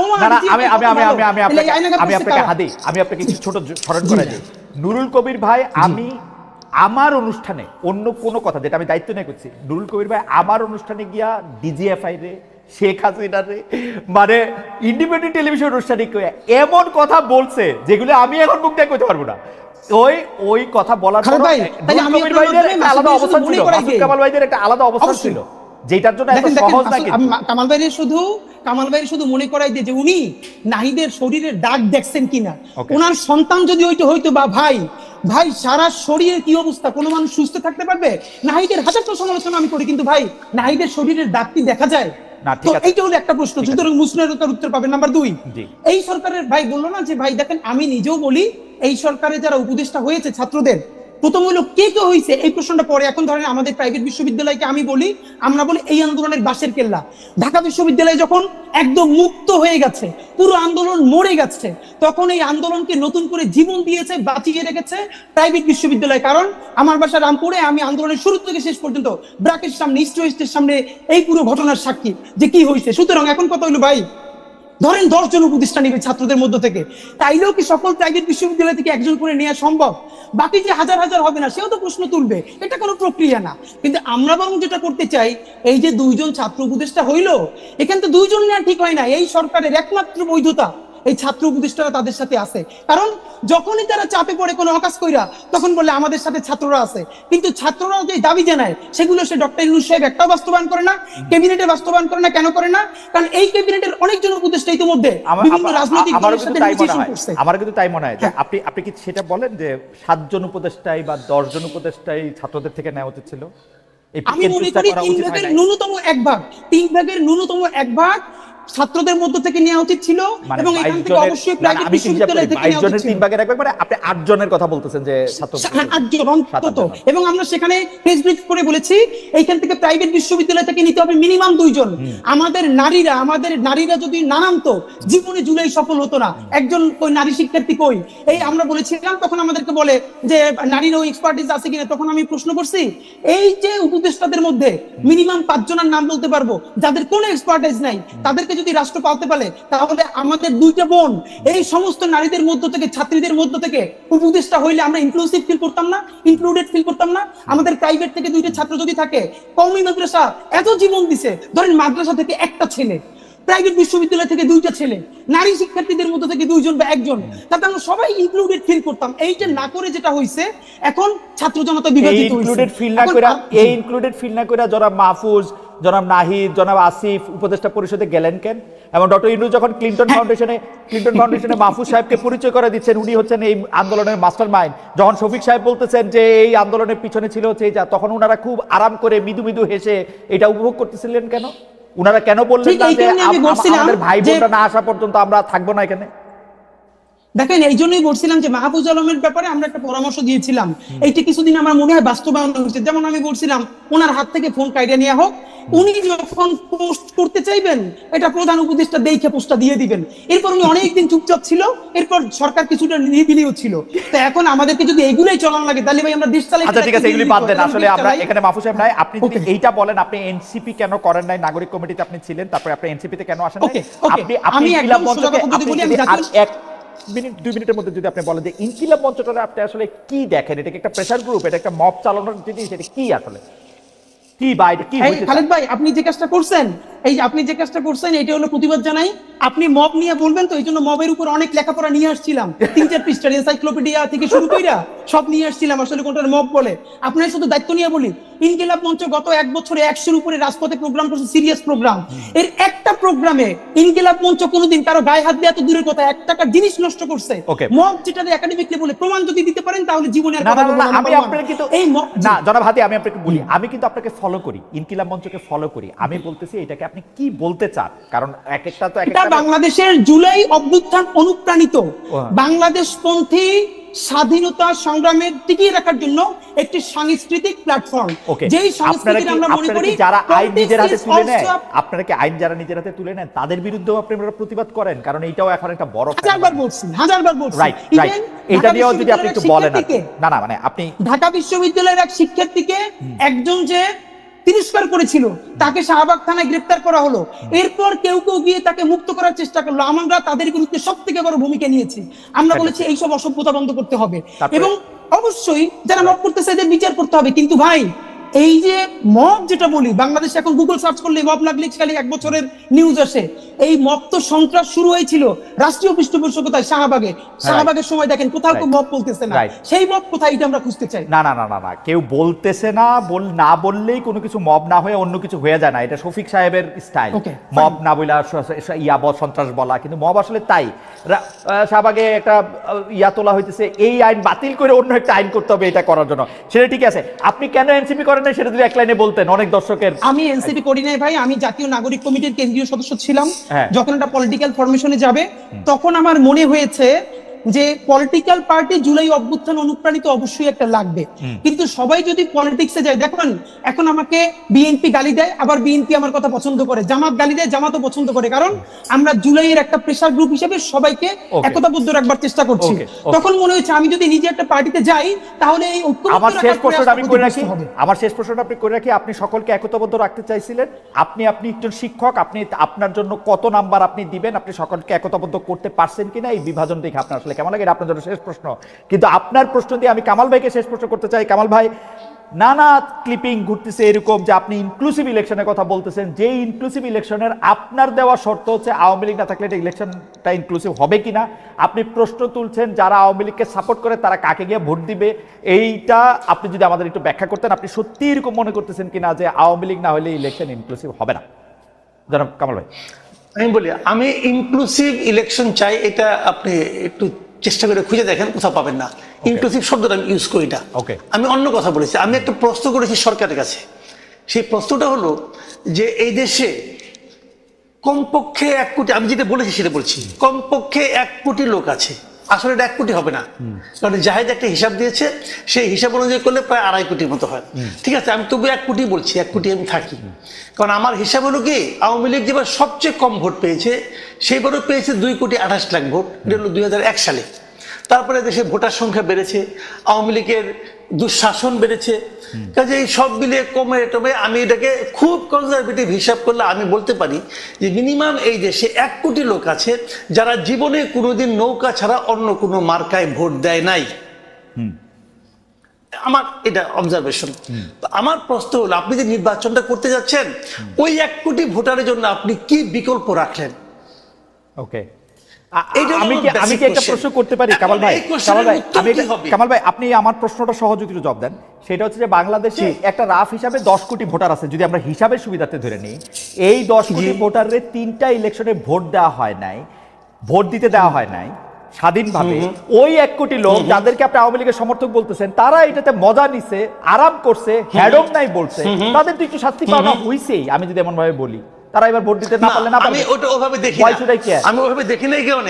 আমি বলি আপনাকে, দেখেন একটা আওয়ামী লীগের গত 3 বছর 3টা শাসন, যেটা আমি 2014, 18 এবং 24 যেটা ধরি, এই 3 বছরে আওয়ামী লীগের যারা নেতৃত্বে ছিলেন তারা এই দেশের মানুষকে ভোট জিনিসটা ভুলিয়ে দিতে চেয়েছেন এবং তারা গায়ের জোরে এই কাজটা করেছেন। এই অন্যায়ের কোনো সীমা পরিসীমা নাই এবং এই জন্য যারা এই কাজটা করেছেন সবারই বিচার হওয়া উচিত। কিন্তু আমি এটাও বলি পাশাপাশি, এর জন্য যদি আপনি 1 কোটি লোককে দায়ী করেন সেটা আমি মনে করি ঠিক হবে না। একটা কথা আপনি আমাকে বলেন, এই কাজটা যারা করেছে তারা কিন্তু এই দলটাকে বিভ্রান্ত করেছে। আমার কাছে সরাসরি হিসাব যে আওয়ামী লীগ 96 আওয়ামী লীগ ছিল না, 96 আওয়ামী লীগ আর 2014 আওয়ামী লীগ কি এক না? কিন্তু 96 সঙ্গে 2014 আওয়ামী লীগের কি গঠনতন্ত্রে কোনো চেঞ্জ আসছে? তাও তো আসে নাই। তাহলে এই সময় কাজটা হলো কেন? হইলো এই কারণে আওয়ামী লীগের স্টিয়ারিং যার হাতে ছিল সে 2014-তে এসে মানুষ মারা শুরু করছে এবং সে স্বৈরাচারী হয়ে উঠেছে। সেই দলটাকে আমি আপনাকে সিম্পল একটা এক্সাম্পল দিয়ে বলি ভাই, সরাসরি, তাহলে বুঝবেন আপনি, জিনিসটা আরো ক্লিয়ার হবে। ধরেন একটা বাস, ধরেন একটা টাটা বাস অথবা একটা মার্সিডিজ বাস, ধরেন সে মার্সিডিজ বাস গাড়ি অ্যাক্সিডেন্ট করে 2-3 লোককে মেরে ফেললো। দোষ এই জন্য কি আপনি মার্সিডিজ কোম্পানিকে যে দায়ী করবেন? না, করব না, কিন্তু না করব না, এটা মার্সিডিজ বাসের জন্য এটা ঠিক আছে। কিন্তু কামাল ভাই আমি বলি আপনাকে, দেখেন আমার একটু প্রশ্ন করার সময় দেন, আমি প্রশ্ন করব, আমি শেষ করে আমার কথা আপনি উত্তর পেয়ে যাবেন। আমি বলি আপনাকে, এখানে গাড়িটা যে চালিয়েছে তার দোষ, রাইট, তাকে আপনি শাস্তি দেন, তাকে বিচার আওতায় আনেন। তা আওয়ামী লীগ যারা চালিয়েছে গত 15 বছর, তারা প্রত্যেকটা লোক যদি খারাপ হয় প্রত্যেকটা লোককে বিচারের আওতায় আপনি আনেন, প্রত্যেকের লোককে আপনি আনেন। আমার পুরা এমনকি উপজেলা পর্যায়ে পর্যন্ত, এমনকি ইউনিয়ন পর্যায়ে পর্যন্ত যারা আওয়ামী লীগের কাজগুলি করেছে, ব্যক্তি ধরে ধরে, তার অপরাধ ধরে ধরে তাদেরকে প্রত্যেকটা আপনি বিচার করেন। কিন্তু যারা আওয়ামী লীগের সঙ্গে জড়িত, আওয়ামী লীগ করে না মানে কি, তারা আওয়ামী লীগের কমিটিতে ছিল না, আওয়ামী লীগের সুবিধা নেয়নি, অথবা আওয়ামী লীগকে কেবল ভোট দেয়, অনেক লোক আছে এরকম, তারা আওয়ামী লীগের যে ভোটটা দিয়ে আসে আর কিছু না, এবং সে নৌকা মার্কা ছাড়া আর কোনো মার্কে ভোট দেয় না। এরকম লোকের সংখ্যা আমি বললাম মিনিমাম 1 কোটি আছে। সেই লোকগুলির জন্য আপনার বিকল্প আপনি কি রাখবেন? এই প্রশ্নটা আমি করতে পারবো না। পারবেন, কিন্তু আমি প্রশ্নটা করি, এই প্রশ্নটা আমি কামাল ভাই বলি, আপনি যে মার্সিডিজ গাড়ির উদাহরণটি দিয়েছেন, যেখানে চালকের উদাহরণ দিয়েছেন, যেখানে প্যাসেঞ্জারের উদাহরণ দিয়েছেন, আওয়ামী লীগের সেই সমর্থক 1 কোটিকে যদি আপনি প্যাসেঞ্জার বলেন, তারা কোনোদিন ওই চালকের ব্যর্থতাকে চালকের ব্যর্থতা মনে করে না, আমার অন্তত জানা নাই। তারা যে এরা না থাকলে যাদেরকে আপনি ধরে ধরে বিচার করা করতেছেন তারা ভোট দিতে চায়, এটাও আমি কোনো সময় শুনি নাই। তারা মনে করে ওই চালক যে গাড়ি চালাইয়া গাড়ি নষ্ট করছে, তাদের মাথা ভাঙছে, তাদের পোলাপাইন ভাঙছে, ঠিকই করছে। এবং তারা এর জন্য চালকের শাস্তি টাস্তি, চালকের ছবি না থাকলে তারা নৌকার ছবি দেখে না ভাই। আর এটা যদি দেখতো তাহলে তো শেখ হাসিনা ইলেকশনই দিত, মানে আমারও মনে হয়। এটা তো আপনার অপিনিয়ন, এটা তো আমার কোনো সমস্যা নাই, এটা আপনার অপিনিয়ন, কোনো প্রবলেম নেই। আপনি এবার দিয়ে দেখেন না, এবার আপনি ইলেকশন করবেন, সেখানে শেখ হাসিনা কোনো মাথার ছবি থাকবে না, কারো ছবি থাকবে না, দেখেন ওই লোকগুলি কি করে। ওকে, ঠিক আছে, এটা একটা প্রস্তাব। জনাব হাদি, আপনি প্রস্তাবটাকে একটু অ্যাড্রেস করতে পারেন অল্প সময়ের জন্য, আমরা শেষ পর্যায়ে চলে আসছি। আর আপনি যে আমি একদম 2 মিনিটে বিভাজন থেকে পয়েন্ট আকারেই বলে দেই। হ্যাঁ, আপনি যে বিভাজন থেকে ঐক্যবদ্ধ রাখতে চেয়েছিলেন তাতে আপনি সফল না ব্যর্থ, ওইটাও যদি একটু বলেন, দুইটাই। আচ্ছা, তার আগে আমি একটু ভাইয়ের কয়েকটা রেসপন্স করি। নাম্বার 1, ভাই বলেছেন লীগের 1 কোটি ভোটার। আমি ধরে নেই 1 কোটি ভোটার না, 18 কোটির মধ্যে 9 কোটি ভোটার লীগের। আমি শুধু খালেদ ভাইরেও জিজ্ঞেস করি থাকে, আর মাসুদ ভাইরেও, জার্মানিতে 5 বছর আগেও গবেষণা হয়েছে যে প্রচুর মানুষ এখনো নাজিদের সমর্থন করে। শুধু তাই না, প্রচুর না, হাদি কারেকশন, প্রচুর না। আমি আপনাকে বলি ভাই, less than 5%. ফাঁকে একটু বলি ভাই, এই যে ভারতে কিছু বছর আগে আবারও আইন করে হিটলারের মাইন ক্যাম্প বই নিষিদ্ধ করা হয়েছে, মানে হিটলারকে মানুষ এতভাবে পড়তে চাইতেছে। এখন কথা হইলো, আপনার কি প্রথমে যুক্তি নাকি ন্যায় অন্যায়? আপনি যুক্তি দিয়ে অনেক কথা বলতে পারবেন, কিন্তু বিচার করবেন কিনা, জাস্টিস করবেন কিনা? আমাদের প্রথম অবস্থানটা হইলো, লীগ কোনো রাজনৈতিক দলই নয়, আওয়ামী লীগ বাংলাদেশে কোনো রাজনৈতিক দলই নয়, এটা একটা সোজা কথা মাফিয়া গোষ্ঠী। আর উনি ভাই বললো না যে এই আওয়ামী লীগ কি 96 আওয়ামী লীগ এক কিনা? অনেকে যেটা করে, ওই যে এই আওয়ামী লীগ খুব খারাপ, 96 আওয়ামী লীগ ভালো ছিল, 96 আওয়ামী লীগ ভালো ছিল না, তাহলে বাকশাল করছিল কে? আইয়ুব খানের বেসিক ডেমোক্রেসির বিরুদ্ধে দাঁড়াইয়া মহান মুক্তিযুদ্ধের মতো একটা জনযুদ্ধ যাদের নেতৃত্ব করছে, লক্ষ লক্ষ মানুষ জীবন দিছে, সেইটার মাত্র নতুন দেশের 4 বছরের মধ্যে এসে বাকশাল কইরা সব দলগুলোর ধ্বংস করছে, সব পত্রিকার ধ্বংস করছে। তাহলে সেই আওয়ামী লীগ কে করছে? মানে এই আওয়ামী লীগ 96, তাহলে এই 96 এর আগে তো 75 আওয়ামী লীগ কে করছে, 74 আওয়ামী লীগ কে করছে, বাকশাল কে করছে? 30,000-এর অধিক জাসদ নেতাকর্মী থেকে শুরু কইরা বিরোধী দলীয় নেতাকর্মীকে প্রথম রাষ্ট্রীয় মদতে গুম কে করছে, সিনিয়র শিক্ষকদেরকে গুম কে করছে? এর মানে আওয়ামী লীগ একটা কাল্ট, আওয়ামী লীগ একটা সেমি রিলিজিয়ন, এটা কোনো পলিটিক্যাল পার্টি না। আপনি দেখবেন, খালেদ ভাই আপনাকে গ্যারান্টি দিয়ে বলি, আপনার বন্ধু বান্ধব যারা আওয়ামী লীগের সব সাপোর্টার, তাদের সাথে গল্প করবেন, আমি আজ পর্যন্ত একজন মানুষ পাই নাই যারা অন্তত বন্ধু বান্ধব। আমি আপনার সাথে আপনি মানে যে ধরেন যে বিভাজনের রেখার কথা আপনি বলতেছেন, কালি আওয়ামী লীগ করে বলে সেটাকে একটা কাল্ট বলতেছেন, এরপর আর কথা আগায় না। আপনি আওয়ামী লীগ কাল্ট বলাই, আপনি পরের কথায় যান। কারণ হচ্ছে যে এই কাল্টের রাজনীতি, এই কাল্টবাদী রাজনীতি আমি 15 বছর ধরে দেখে আসছি। আমি আওয়ামী লীগের কাছে কথা বলছি বলে আমি জামাত, আমার বাপ জামাত, উমুক শিবির, উমুক বিএনপি, এই কথা, এই কাল্টবাদী রাজনীতি আমি আর শুনতে, মানে আমার আর ভালো লাগে না। আপনি যারে যা করেন ভাই, একটা প্রশ্ন আপনাকে করছিল যে তাহলে আওয়ামী লীগ না থাকলে তাদের বিকল্পকে, আমি বাইরে হেল্প করি প্রশ্নটার উত্তর দিয়া, যে নৌকা মার্কা তো থাকবে না, তাহলে না এটা বলে না, কিন্তু আলী আপনি খেয়াল করেন না, আলী আপনি খেয়াল করেন উল্টা বলছে উনি বলছে না ভাই বলেছে 1 কোটি যে ভোটার, ওই ভোটাররা মূলত তাদের জন্য বিকল্প কি রাখছেন, এটা আমি বিকল্পের কথাও বলে না আসলে উনি বলছে যে আমি যখন বললাম যে আওয়ামী লীগ যারা সাপোর্ট করে তারা প্যাসেঞ্জার হইলেও তারা ড্রাইভারের অ্যাক্সিডেন্টের জন্য ড্রাইভারকে দায়ী করে না। ওকে তাহলে ভাই আমি তবুও বলছি যে এটা আমরা ভোটে পরীক্ষা করে দেখি। আপনার কথা হয়তো ঠিক, কিন্তু আমরা এটা ভোটে পরীক্ষা করে দেখি, কোনো ছবি বা কোনো কিছু। এখন ভোটে যে পরীক্ষা করবেন, এই জন্য হাজারবার বলছি আমাদের লাগবে একটা ট্রুথ এন্ড রিকনসিলিয়েশন কমিশন। সেই পৃথিবীতে বহু দেশে যে সব জায়গায় গণহত্যা হয়েছে, দেখেন আমি আপনাদেরকে হাজারবার বলি ভাই, আমি হাই টোনে কথা বলি, এর মানে এই না আমি মানুষের মানবিক মর্যাদা ভুলুণ্ঠিত করার পক্ষে। আমরা হাজারবার বলেছি, যেই আওয়ামী লীগের সে যদি কেউ কমিটিতেও থাকে, সে যদি আয়নাঘর না করে, গুম না করে, খুন না করে, জুলাইতে মানুষকে গুলি না করে, তার বিরুদ্ধে একটা মামলাও দেওয়া যাবে না, তাকে গ্রেফতার করা তো দূরের কথা। কিন্তু এটা তো একটা প্রক্রিয়ার মধ্যে দিয়ে যাওয়া লাগবে। আপনি কেমনে করবেন? এই সরকারের বড় ব্যর্থতা, এখন সে বিচারকে অ্যাক্সিলারেট করতে পারে না। যত মানুষ আয়নাঘর করছে, গুম করছে, হত্যা করছে, পিলখানা করছে, শাপলা করছে, আপনি যদি তার বিচার করে ফেলতে পারেন, তাহলে বিচারের বাইরে যে সব আওয়ামী লীগ আছে, সে তো ক্রিমিনাল অফেন্স করে নাই, তাহলে আপনি তার তওবা কমিশন করেন, বিচার করে ফেলতে পারবে না তো, বিচার করে ফেলতে হাদি বিচার করে ফেলতে পারবে না তো এই সরকার আসলে, মানে প্রত্যেকটা জিনিস তো একটা মেকানিজম আছে, এখন এই হয়তো সরকার এটা পারুক, তৈরি পরের করতে পারে, সরকার পারুক ভাই, হয়তো করতে তৈরি হবে করতে পারে। তো। হয় কি হাদি আপনার বক্তব্যের, আমি কিন্তু আপনার বক্তব্য বুঝতে পারি, কিন্তু অনেকে হয়তো আপনাকে ভুলও বুঝতে পারে। আপনি হয়তো এই বিচার করার মানে আপনি হয়তো দেখলেন আরো 500 নতুন মামলা হয়ে গেছে, ওই মামলা লয়ে একটা বাণিজ্য চলতেছে। না, এটা তো আমরা এটা হতে দিব না, এটা হতে দিব না। বাংলাদেশে আমরা এটা বলছি হইছে না, কিন্তু, কোনো- বাংলাদেশে এটা হইছে কিন্তু। হইছে ভাই, হইছে, এটা তো বাস্তবতা। এই যে 5ই আগস্টের পর থেকে তো অন্যান্য যেই গত 17 বছরে আওয়ামী লীগের যেই নেতা বিএনপির বিরুদ্ধে 20টা 30টা করে মামলা কইরা হ্যাঁ। ঘরবাড়ি সারা করছে, কোটি কোটি টাকা কামাই করছে, এখন বিএনপি আবার তাদের বিরুদ্ধে মামলা দিয়ে একই বাণিজ্য করে। আমরা তো এখান থেকে বের হইতে পারি না, তো আমরা Right. বলছি কি ন্যূনতম বিচারটা যদি ভাই আপনি করতে পারেন তাহলে এই মামলাকে বন্ধ করতে হবে। কিন্তু এইখানে আমি আপনাকে একটু বলি, আওয়ামী লীগের বিকল্প এই দেশে আছে। এক নাম্বার তার বন্ধু সিপিবি, যে কালচারালি বলতে চাইছে আওয়ামী লীগকে টিকাই রাখছে, সিপিবি তে ভোট দিবে, স্বতন্ত্র শত শত প্রার্থী হবে, ভোট দিবে। এই যে গামছা কাদের সাহেব আছে, গামছা মার্কায় ভোট দিবে, সমস্যা নাই তো। কিন্তু প্রতীকী নৌকো না থাকলে তারা হার্ট অ্যাটাক করবে, তাইলে সুবর্ণচরে ধানের শীষে ভোট দেওয়ার অপরাধে আমার মনে হয় হাদি, যাকে আপনি ধর্ষণ আপনি করা হয়েছে, তার ব্যাপারে কি হবে? হাদি আপনি একটু রেগে আছেন তো মনে হচ্ছে মাসুদ ভাইয়ের উপরে বা আমার উপরে, আমি জানি না কার উপরে আপনি রেগে আছেন, কারণ আপনার বক্তব্য পরিষ্কার যে ধরেন মাসুদ ভাই কিন্তু এই আওয়ামী লীগের টিকায় রাখা হ্যান না তেন না সেগুলি বলে নাই। উনি বলতে চাইছে যে এটা আসলে আমরা টেস্ট করে দেখি বাকি জনগণ কি বলে এবং তারা এটা কি বলে। আপনি ওইটা যদি একটু জবাব দিতেন যে আপনি যে একতাবদ্ধ রাখতে চাইছিলেন। আপনার মাধ্যমে মাসুদ ভাই লাস্ট একটা প্রশ্ন করি, জি। একটা ভাই টেস্ট করতে দিছে না, আপনি একটা জানেন একটা ইনজেকশন এইটা নিলে আপনার সন্তান মরার সম্ভাবনা আছে, আবার বাঁচতেও পারে, আপনি জ্ঞাতস্বরে না, এটা এইটা করব না। এক্সপেরিমেন্ট চালাইতে এটা দিবেন? করব না, কিন্তু ওই ইনজেকশন দিয়ে ভাই, বাচ্চা, আওয়ামী লীগ তো কিন্তু ক্যান্সার, শুনেন। কিন্তু ইনজেকশন এই যে আপনি যে এরকম করে বলতেছেন ওই ইনজেকশন দিয়ে বাচ্চা মরেই যাবে বা মরার সম্ভাবনা আছে, সেই জায়গাতে আর আলোচনা আগায় না। আপনার বক্তব্য ঠিক আছে, তাহলে আর আলোচনা দরকার নাই। মাসুদ কামাল বলছে আওয়ামী লীগ, মাসুদ কামাল ভাই বলছে আপনি মাইনা নেন মাসুদ কামাল ভাই খারাপ লোক, এজন্য আওয়ামী লীগের দোষর হয়েছে, এজন্য এটা বললেন। এটা আপনি বলেন যে কামাল ভাই খারাপ লোক, কামাল ভাই হচ্ছে আওয়ামী লীগের দোষর, এগুলি বলে দেন। কিন্তু আপনি আমার এটা তো আপনি বলতেছেন, আমি বলতেছি কারণ আছে আপনারা যারা ভালোবাসেন, আপনারা যারা ভালোবাসেন তারা বলতেছেন কামাল ভাই খারাপ লোক। আমি বলতেছি যে আপনি বইলা দেন খারাপ, তৈলি তো হইলো, এটা শেষ করেন, কিন্তু ওই জায়গা থেকে বলেন খারাপ না, তার আমি বলবো কেন? ওইটা আপনি ওই জায়গা থেকে বলেন যে একতাবদ্ধ রাখতে আপনি চাইছিলেন, সেইটাতে আপনি বিভাজনটা দেখেন কিনা এবং একতাবদ্ধের জায়গায় আপনি কতটা সফল বা ব্যর্থ দেখেন।